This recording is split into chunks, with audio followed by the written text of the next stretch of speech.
Each handmade batik sarong has its own story and carries wisdom from past generations. It was considered the people's cloth as it was your common daily attire. The art embodies our cultural history and identity. Let's meet the family who first made batik Terengganu.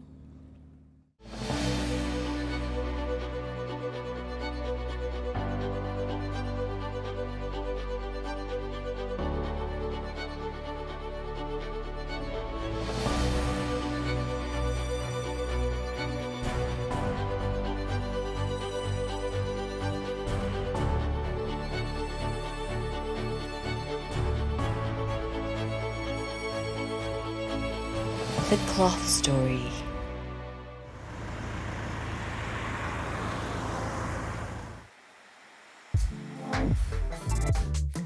Terengganu Darul Iman, one of the East Coast states here in Peninsular Malaysia. There are several districts within Terengganu, and among them is the unique town of Kuala Terengganu. They take their street art up a notch by having batik murals.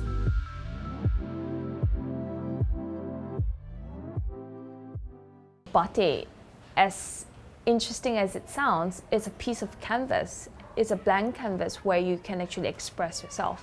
And that's the beauty of it, where I'm seeing it. It's so interesting that when I started learning how to sew, I stumbled across some batik pieces when I went to Central Market, and I fell in love with it. So I went around to Kelantan, Terengganu. I went around it, I learned from the pioneer. I stumbled, I see so many beautiful pieces and I get even more inspired.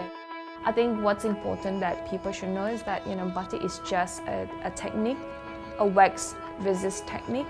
So they kind of get lost with the thought that, oh, you have to use chanting, but actually not true because, well, from my perspective is that, we still use wax, but we use it through a different medium. There are all kinds of motifs on different batik. Among the most unique ones are the ones that make up a batik known as batik kotak, which tells a story of its own through its patterns. Untuk batik kotak, dia berbeza dengan batik-batik biasa. Sebab batik kotak mempunyai penceritaan tersendiri, terutamanya seperti di negeri China, Eropah, India dan sebagainya. Mereka ingin menghasilkan sesuatu untuk dipersembahkan kepada raja bila datang ke tanah Melayu. Maka mereka terpaksa buat satu riki. Apa yang istimewa yang ada di tanah Melayu ni? Mereka nak jadikan satu hadiah nak bagi persembah pada raja. Bila tengok keadaan ni, dia dapati bahawa tanah Melayu ni banyak pokok getah ditanam. Maka negara China ni meminta pelukis ataupun pembatik untuk melukiskan pokok getah pada badan kain batik. Dipersembahkan dalam bentuk lipatan. Dilipat kemudian dimasukkan dalam kotak. Bila dia menghadap pada raja, raja akan bertanya, ini apa? Ini hadiah tuanku. Hadiah apa? Batik. Batik apa? Tapi batik tak ada nama. Jadi untuk keadaan itu, raja telah oleh kerana dipersembah secara dalam keadaan kotak, jadi kalau gitu biar batik panggilkan batik kotak. Maka nama batik kotak itu termasyhur sehingga sekarang.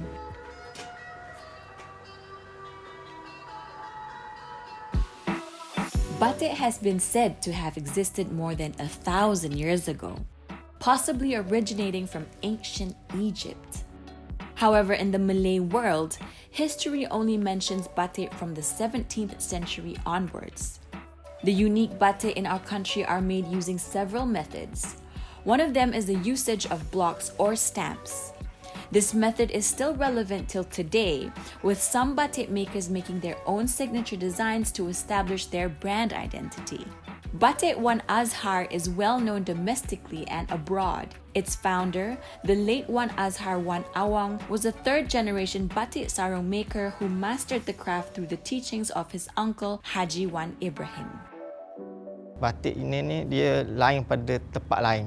Warna dan corak dia lain. Lepas tu design bunga dia macam tak sama di tempat-tempat lain apa. Saya pun dulu masa tu kan ayah suruh belajar kan masa habis sekolah kan. Maksudnya kita buat agak sama dengan dia. Macam ke kerja lah sama-sama dengan ayah. Lepas tu sampai ke sekarang lah. Ayah, kira ayah tak ada lah, kita akan sambung lah. Cuma kita boleh buat belaka dah, kita pandai dah. Saya dengan arwah, saya ingat dalam 15 tahun ada pengalaman kita buat batik bukan kata baru setahun dua. Masa kita belajar dah. Dalam sekolah pun kita ada belajar dah dari segi baca melecak dia, dari segi buat design bunga. Macam ke banyak kita belajar lagi daripada dia. Although most batik makers are undoubtedly experts in their creative designs, there's no guarantee that their children will inherit their passion and keep it going once they're gone. Fortunately, in Wan Azhar's case, his son is not only keeping his legacy alive, but also extending the knowledge and skills he left behind to those interested. Ayah suruh jaga kualiti ya. Kalau boleh macam jaga batik Wan Azhar, bunga sini je ada. Di tempat-tempat lain memang tak ada. Color dia mungkin kita buat daripada kita sendiri kan. Macam kalau kita baca hang dia tak sama dengan dekat lain. Memang kata comel Di Pasar Payang pun ramai kita katakan yang ambil batik Wan Azhar ni. Di luar pada Terengganu pun ada. Ramai juga lah. Dekat sini pun ada. Sini macam tempat kilang kan. Kita letak di kedai rumah. Misi saya, insya-Allah kalau saya panjang umur tu mungkin kalau boleh serah ke anak-anak ke gitu . One Hasnul's pure and admirable intention of preserving what he learned from his father, which was a huge part of the late Wan Azhar's identity, has automatically meant that sales of batik Wan Azhar are still happening till this day. Anyone who comes to Terengganu will fall in love with batik Wan Azhar's collection. So unique and timeless with relevant motifs that fit current trends. The cloth story. The cloth story.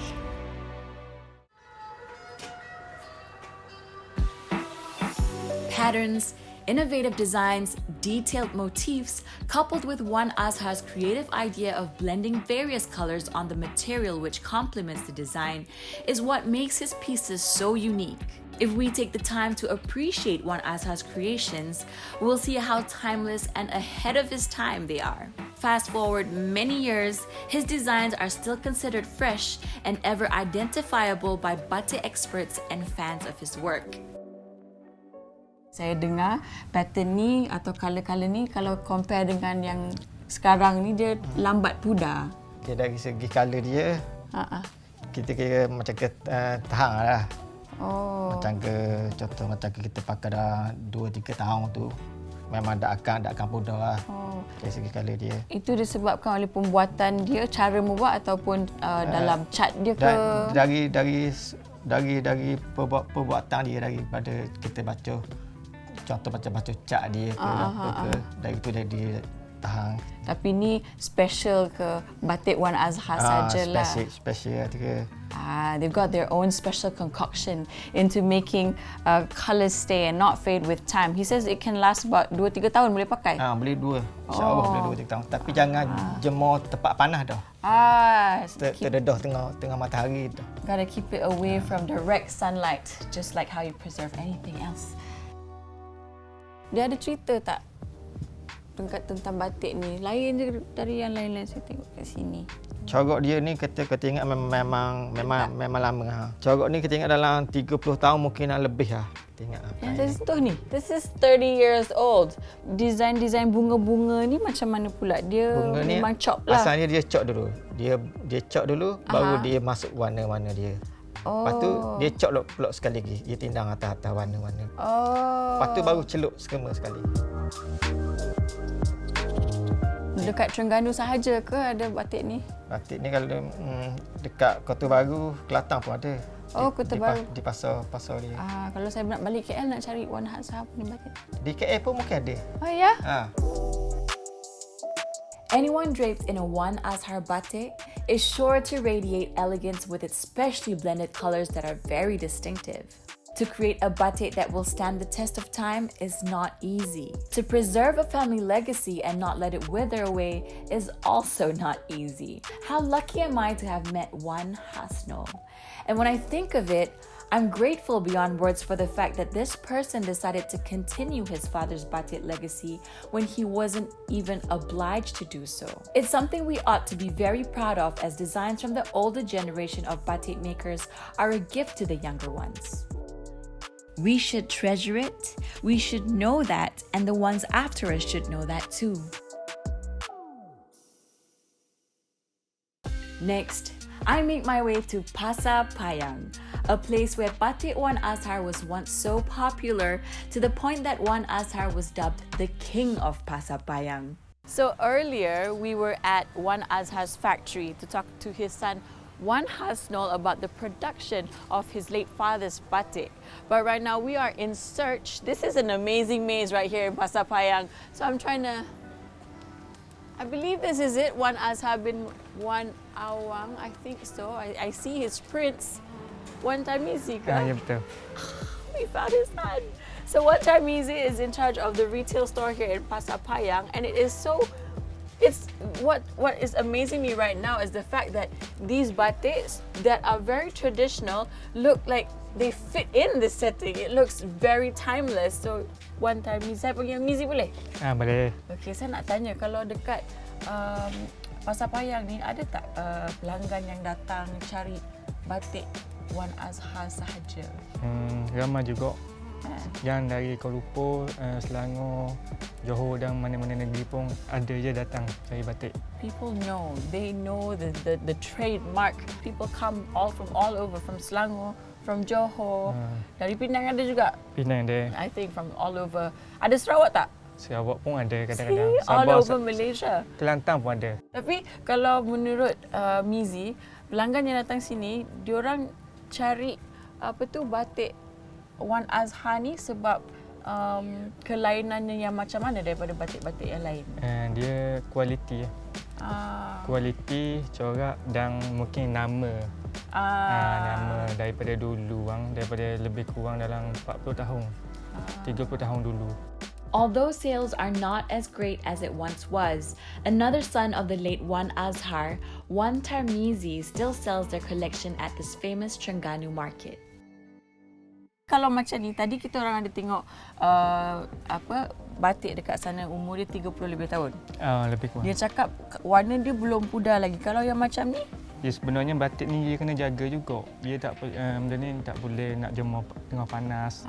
Okay. Tapi kalau dekat area sini ada lagi tak kedai yang jual batik banyak Azhar dekat Pasar Payang ni? Banyak, lebih kurang dalam 10 kedai yang jual batik ni. So they wholesale to different shops here in Pasar Payang. Let me tell you, Pasar Payang is an absolute maze of cloth.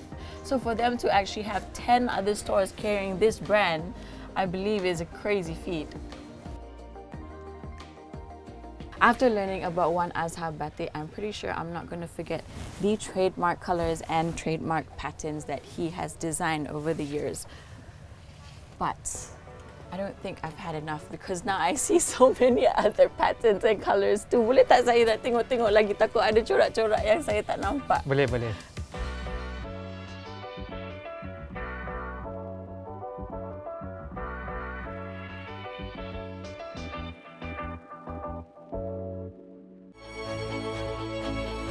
The cloth story. The cloth story.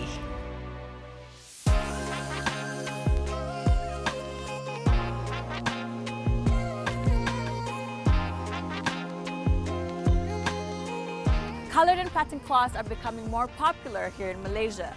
The best batiks come from the east coast of the peninsula and have been made into more contemporary designs such as bags, cushion covers, pants, and many more. Join me, Arabyrd, here in Terengganu as we dive into the beauty of batik only on The Cloth Story.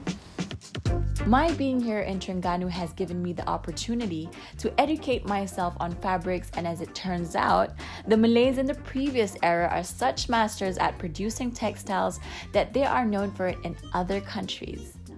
Their skills are passed on from generation to generation. It might be a bit tough to learn without proper foundation and knowledge, but all the more reason to have successors to preserve this textile heritage.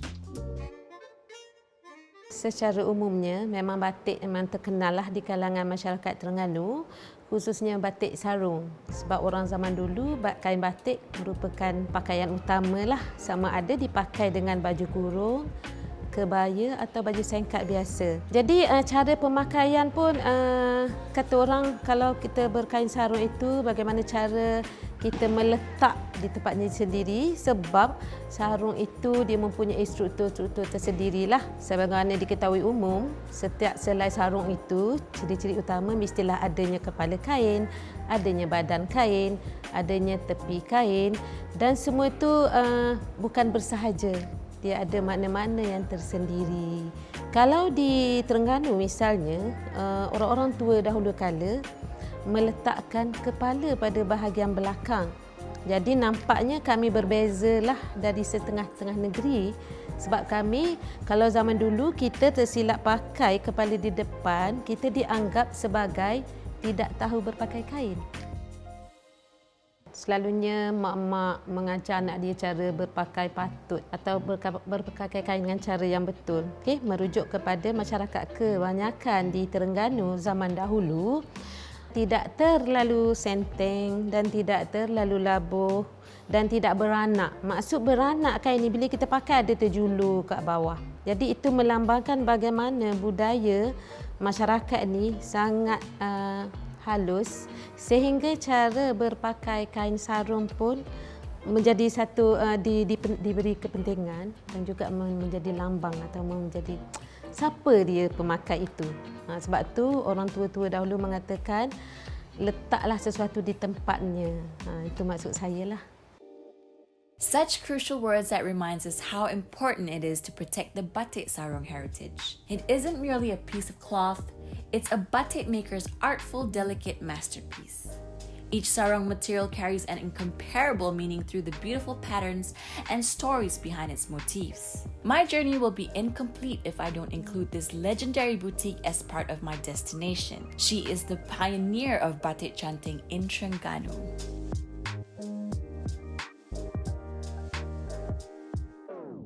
Nur Arfa is the pioneer of batik chanting here in Terengganu. She has been specializing in this traditional technique since 1980. I can't wait to meet her.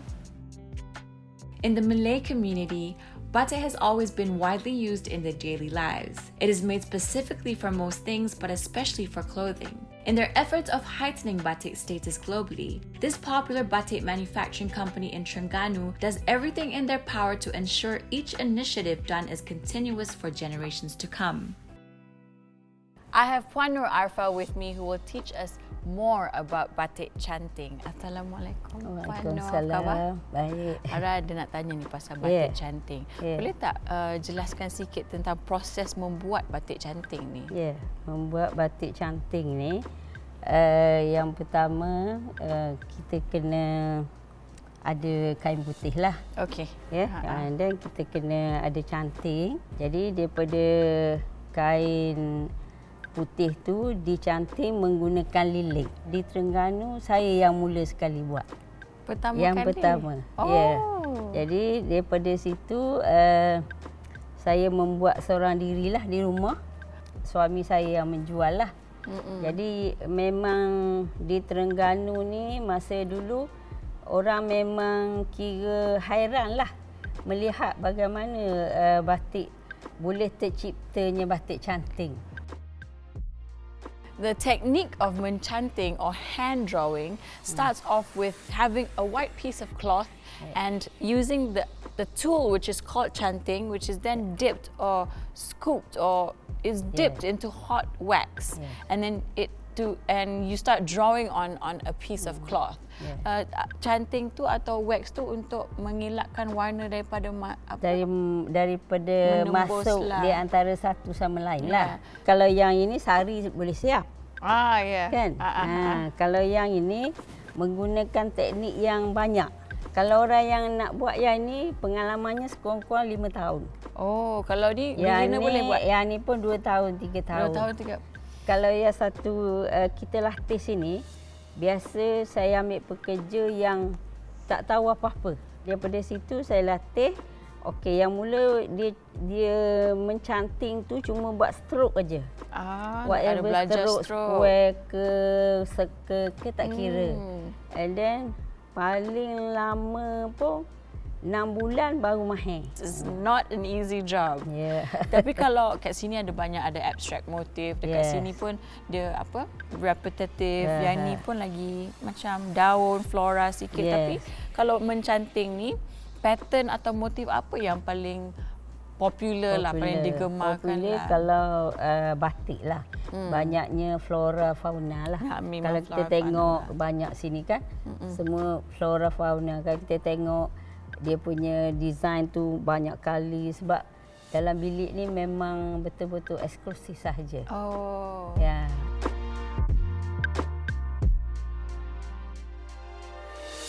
Sekarang kita hidup di alam orang kata media sosial, internet semua ni. Nur Afal juga berubah cara kita meniaga. Kalau dulu kita buka banyak cawangan. Kita buka cawangan dekat KL, dekat Melaka, dekat Penang. Tapi hari ni semua cawangan-cawangan tu kita dah convert menjadi platform. Jadi sekarang ni kalau nak tengok barang-barang produk daripada Nur Afal, batik-batik Nur Afal ni, dia ada dekat Lazada, dia ada dekat Shopee, dia ada dekat Zalora, GoShop. Jadi banyaklah online platform dan yang terkini lagi untuk menggalakkan pemakaian batik, penjualan batik ni.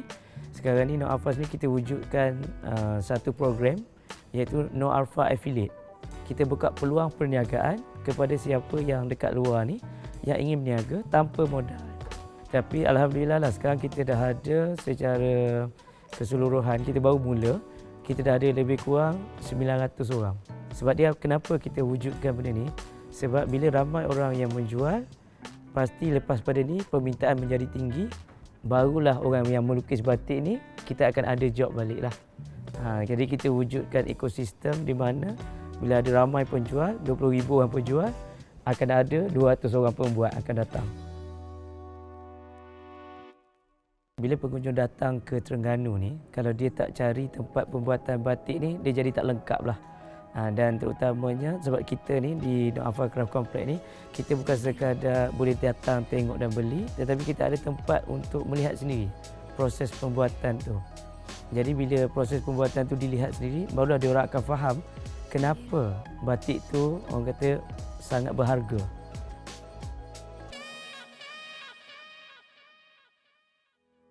I'm truly blessed for this opportunity to learn the techniques of making batik chanting with the founder herself, Nur Afal. A rare moment this is. I'm making the most out of it by attentively inquiring, learning, and understanding this fine art. Chanting is a tool used in creating batik designs by drawing the motif outlines with molten wax that is filled in the stylus. Nur Afal's name skyrocketed in Terengganu because they used this traditional method of hand-painted batik, also known as batik chanting.